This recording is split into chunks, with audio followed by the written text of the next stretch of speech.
আসসালামু আলাইকুম ওয়া রাহমাতুল্লাহি ওয়া বারাকাতুহু।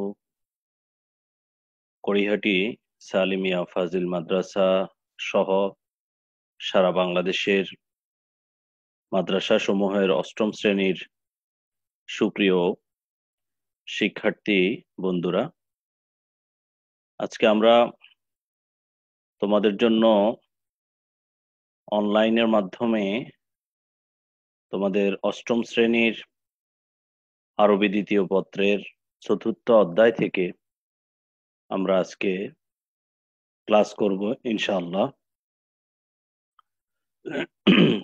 সুপ্রিয় শিক্ষার্থী বন্ধুরা, তোমরা কেমন আছো?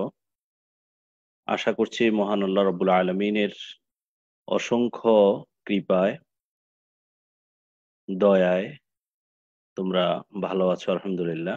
আমরাও দোয়া করি আল্লাহ রাব্বুল আলামিনের কাছে, আল্লাহ তাআলা যাতে করে এই মহামারী মধ্যে আল্লাহ তাআলা যেন আমাদের সবাইকে ভালো রাখেন, সুস্থ রাখেন, আল্লাহ তাআলার কাছে সেটাই কামনা করছি।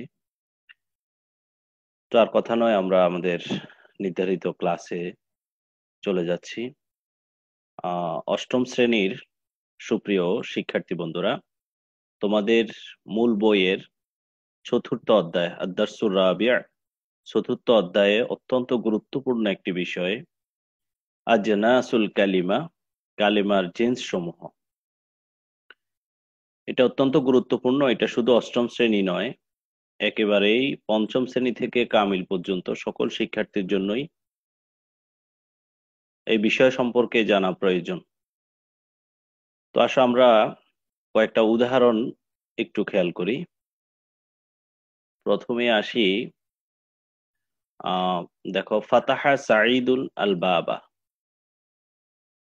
সাঈদ দরজাটি খুললো, সাঈদ দরজাটি খুললো। এখানে ফাতাহা এই শব্দটার নিচে দাগ দেয়া আছে। আচ্ছা, এরপরে আসো, রাজা সালমানু মিনাল মাদ্রাসাতি, সালমান মাদ্রাসা থেকে ফিরলো, সালমান মাদ্রাসা থেকে ফিরলো। এখানে রাজা শব্দের নিচে দাগ দেয়া আছে। এরপরে দেখো, কাতাবা আহমাদু রিসালাতান ইলা আবিহি, কাতাবা লিখেছে আহমাদু, আহমদ রিসালাতান একটা চিঠি, ইলা আবিহি তার পিতার নিকটে, তার পিতার নিকটে আহমদ তার পিতার নিকটে একখানা চিঠি লিখেছে। আচ্ছা, এটা আলিফ অংশেও গেল। এখানে আমরা একটু লক্ষ্য করি, এখানে তিনটা শব্দের নিচে দাগ দেওয়া আছে, তিনটা বাক্যের তিনটা শব্দের নিচে দাগ দেওয়া আছে।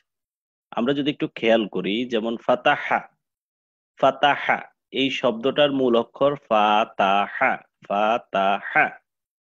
এই তিনটা অক্ষর এর মধ্যে আরো একটি বিষয় আমরা আগে একটু জেনে নেই, সেটা হলো আরবি ভাষায় 29টি হরফ রয়েছে, 29টি অক্ষর রয়েছে।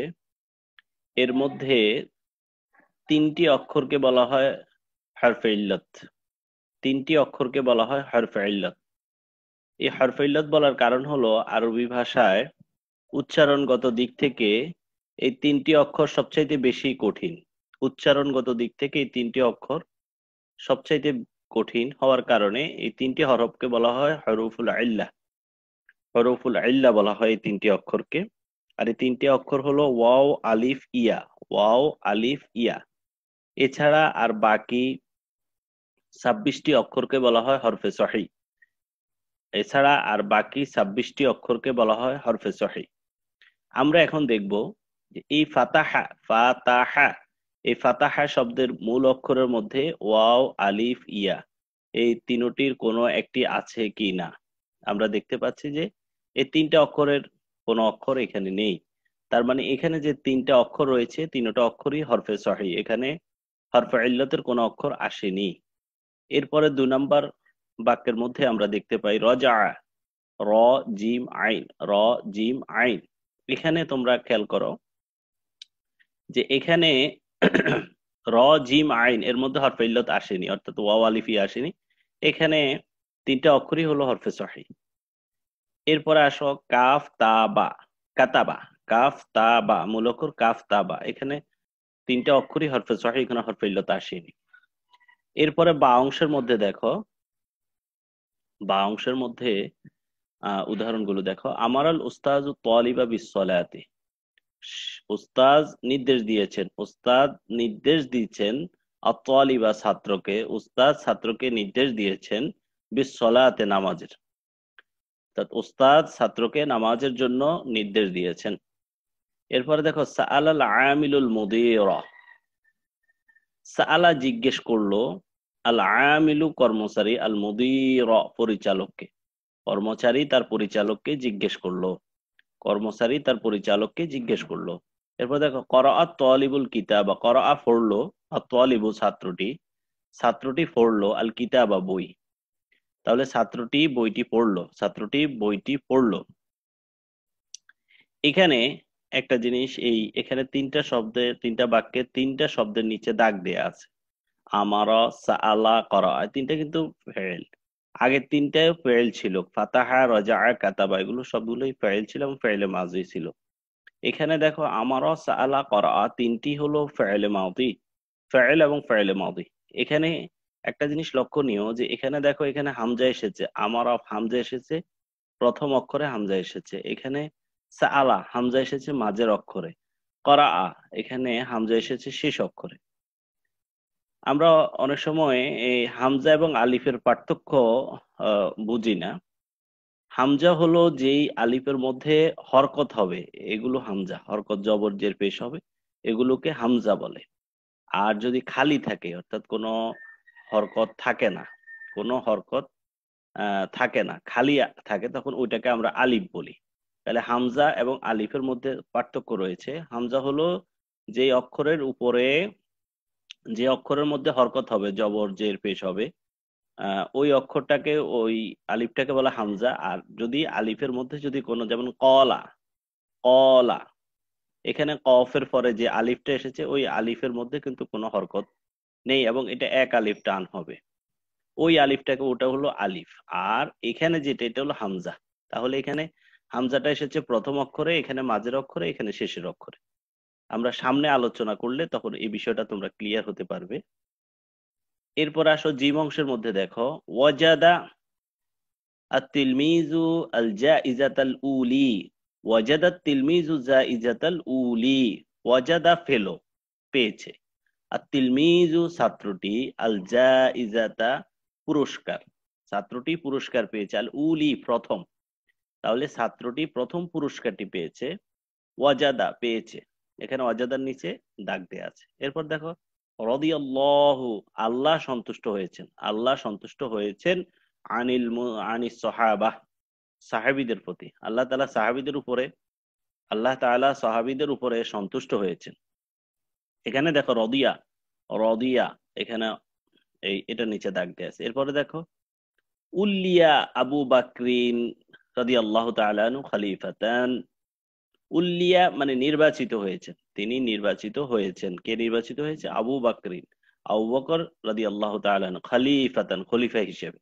তাহলে আবু বকর রাদিয়াল্লাহু তাআলা খলিফা হিসেবে নির্বাচিত হয়েছিলেন, আবু বকর রাদিয়াল্লাহু তাআলা খলিফা হিসেবে নির্বাচিত হয়েছেন। এখানে তিনটা শব্দের নিচে এখানেও দাগ দেয়া আছে। এই তিনটা শব্দ কি কি দেখো, ওয়াজাদা, রদিয়া, উল্লিয়া। দেখো ওয়াজাদা, ওয়াজাদা, এখানে মূল অক্ষর হলো ওয়াও জিম ডাল। এখানে তুমি খেয়াল করো যে এখানে হরফে ইল্লাত আসছে কিনা, তাহলে আমরা দেখতে পাই এখানে হরফে ইল্লাত আসছে, হরফে ইল্লাত ওয়াওটা এসেছে, হরফে ইল্লাত ওয়াওটা এসেছে, তাহলে বা একটা হরফে ইল্লাত এখানে আছে, আর বাকি দুটো হরফে সহিহ। এরপরে দেখো এখানে রদিয়া, রদিয়া, মূল অক্ষর হলো র, বদ, ইয়া, র, বদ, ইয়া। এখানে হরফে ইল্লাত আসছে কিনা দেখো, আসছে, এখানে ইয়া আসছে, হরফে ইল্লাত ইয়া এসেছে। এরপরে দেখো উল্লিয়া, শব্দটা হলো ওয়াও লাম ইয়া, ওয়াও লাম ইয়া, ওয়াও লাম ইয়া, উল্লিয়া। এখানে ওয়াও এসেছে এবং ইয়া এসেছে, দুইটা হরফে ইল্লাত এসেছে, এখানে একটা শব্দের মধ্যে দুইটা হরফে ইল্লাত এসেছে। আচ্ছা, এরপরে আমরা দাল অংশের উদাহরণগুলোর দিকে তাকাই, আমরা দেখতে পাবো জাররার রজুলু সাওবাহু, জাররার রজুলু সাওবাহু, লোকটি তার কাপড় টানলো, জাররা টানলো, আর রজুলু লোকটি, সাওবাহু তার কাপড়, লোকটি তার কাপড় টানলো। এরপর দেখো ইদা রুজ্জাতিল আরদু রজ্জা, ইদা রুজ্জাতিল আরদু, এখানে রুজ্জিতিল দেওয়া আছে, আর এখানে এই যে এখানে যেটা এটা জবর হবে। হুম। আর এখানেও জবর, ইদা রুজ্জাতিল আরদু রজ্জা, যখন পৃথিবী কাঁপানো হবে, ইদা যখন রুজ্জাত কাঁপানো হবে, আল আরদ পৃথিবীকে, রজ্জান কাঁপানোর মতো কাঁপানো, যখন পৃথিবীকে প্রবল ভূকম্পিত করা হবে, তাহলে এখানে রুজ্জাত শব্দ দেওয়া আছে।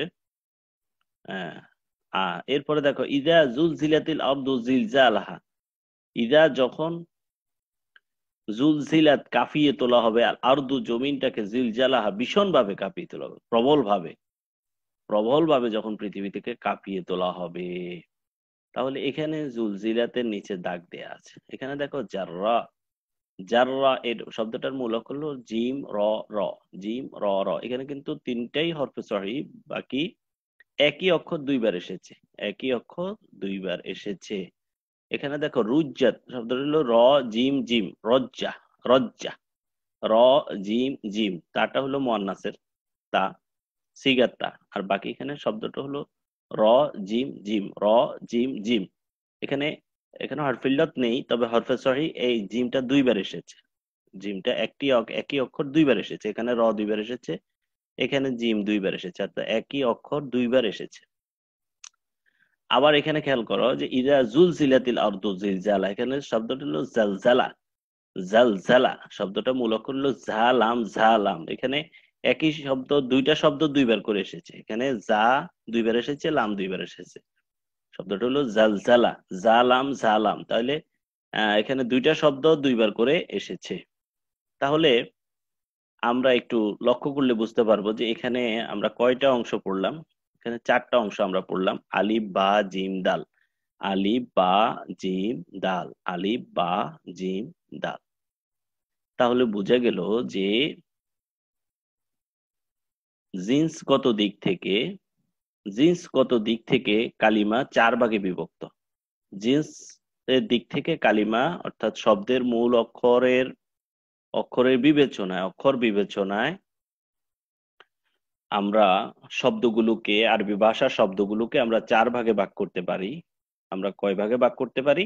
চার ভাগে। এই চার ভাগ হলো, এই চার ভাগ হলো, আসো আমরা একটু আলোচনাতে আসি। তাহলে এখানে এখানে যে কথাগুলো এসেছে আমরা এই কথাগুলো আগে আলোচনা করে ফেলেছি, আমরা একটু সামনে আসি। প্রথমত এখানে বলা হয়েছে আল কাওয়াইদ, আরবি শব্দের মূল বর্ণগুলো কো- কোন প্রকৃতির সে বিবেচনায় কালিমা প্রথমত দুই প্রকার, প্রথমত দুই প্রকার, যেটা আমি আগে বলেছি যে হরফে ইল্লাত, হরফে সহি হওয়ার দিক থেকে, সহি এবং ইল্লাত হওয়ার দিক থেকে আরবি ভাষার অক্ষর সমূহ, হরফ সমূহ হলো 29টি, এর মধ্যে 3টি হলো হরফে ইল্লাত আর বাকিগুলো হলো হরফে সহি। এই দৃষ্টিকোণ থেকে কালিমাকে দুই ভাগে ভাগ করা হয়েছে, সহি এবং মুআতাল, সহি এবং মুআতাল, সহি এবং মুআতাল। সহি বলা হয় যে শব্দের মধ্যে হরফে ইল্লাত থাকে না, যে শব্দের মূল অক্ষরে হরফে ইল্লাত থাকে না, সেই শব্দের মূল অক্ষরের প্রত্যেকটি অক্ষরই হরফে সহি হবে, সেটাই হলো সহি। আর মুআতাল হলো যে শব্দের মূল অক্ষরে হরফে ইল্লাত হবে, একটা হতে পারে একাধিকও হতে পারে, যে শব্দের মূল অক্ষরে হরফে ইল্লাত এক বা একাধিক হরফে ইল্লাত থাকবে তাকে মুআতাল বলে, তাকে মুআতাল বলে। এবার আসো আমরা সহি সম্পর্কে একটু জানি। সহি হলো, সহি এর সংজ্ঞা হলো হুয়া কুল্লু ফাইলিন তাখলু হুরুফুল আসলিয়াতু মিন আহরুফিল ইল্লাতি। হুয়া কুল্লু ফাইলিন, এটা প্রত্যেক ওই ফাইলকে বলা হয়, তাখলু যা মুক্ত, হরুফুহু যার হরফ, হরুফুল আসলিয়াতু যার মূল অক্ষরগুলো মুক্ত থাকবে, যার মূল অক্ষরগুলো মুক্ত থাকবে, মিন আহরুফিল ইল্লাতি হরফে ইল্লাত থেকে, যার মূল অক্ষরগুলো হরফে ইল্লাত থেকে মুক্ত থাকবে, তাকে সহি বলে, তাকে সহি বলে। যেমন ওয়াহিয়া, আর এই হরফে ইল্লাত হলো তিনটি, ওয়াও, আল আলিফু, আল ওয়াও, আল ইয়াও, আলিফ ওয়াও ইয়া, আলিফ ওয়াও ইয়া। এখন এখানে দেখো যেমন কাতাবা, জালাসা, কাতাবা কাফ তাবা এর মধ্যে হরফে ইল্লাত নেই, ওয়ালিফিয়া নেই। জালাসা জিম লাম সিন, এখানে হরফে ইল্লাত নেই। অতএব এই দুইটা শব্দই হলো সহি, এই দুইটা শব্দ সহি। এবার আসো সহি তিন ভাগে বিভক্ত, ওই সহিটাকে আমরা তিন ভাগে ভাগ করতে পারি। সেটা উপরে উদাহরণগুলো দেওয়া আছে, সেখান থেকে তোমরা আরো ক্লিয়ার হতে পারবে। এর মধ্যে যেমন দেখো সালিমুন, সহিহ সালেম, এক নম্বর সহিহ সালেম, আরেকটা হলো সহিহ মুজাফ, আরেকটা হলো সহিহ মাহমুজ। সহিহ সালিম, সহিহ মুজাফ, সহিহ মাহমুজ। তাহলে সালিম, মুজাফ, মাহমুজ, সালিম, মুজাফ, মুজাফ, মাহমুজ। এবার আসো সালিমটা কি? সহিহ সালিমটা হলো একেবারে নিরাপদ সহি, নিরাপদ সহি, যার মধ্যে কোনো ভেজাল নাই, একেবারে পরিপূর্ণ নিরাপদ সহি। নিরাপদ সহিটা বলতে কি বোঝায়? হুয়া কুল্লু ফাইলিন, এটা প্রত্যেক ওই ফাইল, খালাত, যা মুক্ত থাকবে, হরফুল আসলিয়াতু, যার মূল অক্ষরগুলো মুক্ত থাকবে, মিনাল হামজাতে, হামজা থেকে, ও হরফুল ইল্লাতে, হরফ ইল্লাত থেকে, যার যেই ফাইলের মূল অক্ষরগুলো হামজা থেকে মুক্ত থাকবে, হরফ ইল্লাত থেকে মুক্ত থাকবে, অত্তাজাইফ, এক জাতীয় দুই অক্ষর থেকে মুক্ত থাকবে।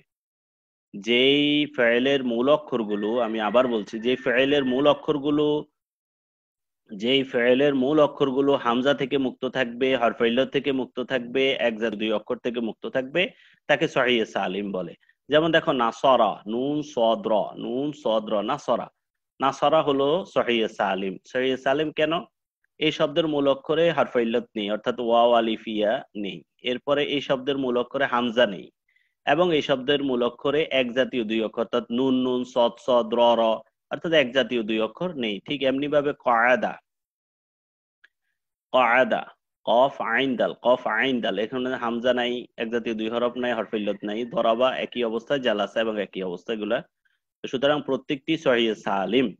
এরপর আসো সহিহ মুজাফটা কি? সহিহ মুজাফ হলো হুয়া মা কানা হারফানে মিন হুরুফিহি মিন জিনসিন ওয়াহিদিন, যা, যেই শব্দের মূল অক্ষরের মধ্যে দুটি অক্ষর এক জাতীয় হবে, যেই শব্দের মূল অক্ষরের মধ্যে দুটি অক্ষর এক জাতীয় হবে, তাকে মুজাআব বলে। যেমন দেখো মাদ্দা, জালজালা, কলকলা, এখানে কফলাম, কফলাম, কফ দুইবার আসছে, লাম দুইবার আসছে। জালজালা, জা দুইবার আসছে, লাম দুইবার আসছে। জাররা, এখানে র দুইবার আসছে। মাদ্দা, এখানে দাল দুইবার আসছে। তাহলে এগুলো হলো মুজাআফ, এগুলো হলো তাসদীদ হওয়া। মুজাআফকে আসা আল আসম্ম বলে। আচ্ছা, মুজাআফ দুই প্রকার, মুজাআফে সুলাসি, মুজাআফে রুবাই। অর্থাৎ যদি এক দুই এক জাতীয় অক্ষর যদি একটা হয়, এক জাতীয় দুটি অক্ষর একটা যদি হয়, তাহলে সোলাসি। একটা যদি হয়, যেমন মাদ্দা, ফাররা, জাদ্দা, এখানে একটা দাল দাল একটা আসছে। আর রুবাই হলো যদি দুইটা আসে, যেমন আসা আসা, জালজালা, কলকলা, দুইটা অক্ষর আসে, দুইটা অক্ষর আসে। এরপরে আসো মাহমুজ। মাহমুজটা কি? হুয়া কুল্লু ফাইলিন কানা আহাদু উসুলিহি হারফা হামজাতিন। হামজা ওই ফাইলকে বলে যার মূল অক্ষরে হামজা হয়, যার মূল অক্ষরে, অর্থাৎ মাহমুজ বলা হয় ওই ফাইলটাকে যার মূল অক্ষরের মধ্যে হামজা হবে, যার মূল অক্ষরে হামজা হবে। আচ্ছা, যেমন আখাজা সাআলা করা, আখাজা সাআলা করা, এখানে হামজা হয়েছে পা কালিমা, এখানে অর্থাৎ প্রথম অক্ষরে, এখানে মাঝের অক্ষরে, এখানে শেষ অক্ষরে হামজা হয়েছে। অর্থাৎ যে শব্দের মূল অক্ষরে হামজা হবে তাকে মাহমুজ বলে, মাহমুজ বলে। আজকে আমরা এতটুকু শিখলাম যে আমরা আমাদের আরবি ভাষার কালিমাকে আহ, শব্দের মূল অক্ষর বিবেচনায় কালিমাকে প্রথমত দুই ভাগে ভাগ করা হয়। একটা হলো সহি, একটা হলো মুআতাল। সহি বলা হয় যে শব্দের মূল অক্ষরে হরফ ইল্লাত হবে না, হরফ ইল্লাত ওয়াও আলিফ ইয়া হবে না, তাকে সহি বলে। আর মুআতাল বলা হয় যে শব্দের মূল অক্ষরে হরফ ইল্লাত হবে, তাকে মুআতাল বলে। তাহলে এরপর সহির মধ্যে আমরা এসেছি। সহিটা আবার তিন প্রকার: সহিহ সালেম, সহিহ মাহমুদ, সহিহ মুজাফ। সহিহ সালেম হলো যে শব্দের মূল অক্ষরে হামজা হবে না, হরফ ইল্লাত হবে না, এক জাতীয় দুই অক্ষর হবে না, তাকে সহিহ সালেম বলে। এরপরে সহিহ মাহমুজ বলা হয় যে শব্দের মূল অক্ষরে হামজা হবে, তাকে সহিহ মাহমুজ বলে। আর সহিহ মুজাফ হলো যে শব্দের মূল অক্ষরে এক জাতীয় দুই অক্ষর হবে, অর্থাৎ হরফ ইল্লাত হবে না, তবে এক জাতীয় দুই অক্ষর হবে, তাকে সহিহ মুজাফ বলে। ইনশাল্লাহ আমরা আগামী ক্লাসে মুআতাল সম্পর্কে আলোচনা শুনবো এবং গোটা জিন্স সম্পর্কে আরো ব্যাপক ধারণা লাভ করবো ইনশাল্লাহ, কিছু অনুশীলনী সহ। তো আজকে এই পর্যন্তই। তোমরা সবাই ভালো থাকো, সুস্থ থাকো। আল্লাহ তাআলা তোমাদের প্রত্যেককেই হায়াতুত তাইয়্যিবা তাওয়িলা দান করুন। হাযা মা ইনদি ওয়াল ইলমু ইনদাল্লাহ। আসসালামু আলাইকুম ওয়া রাহমাতুল্লাহি ওয়া বারাকাতুহু।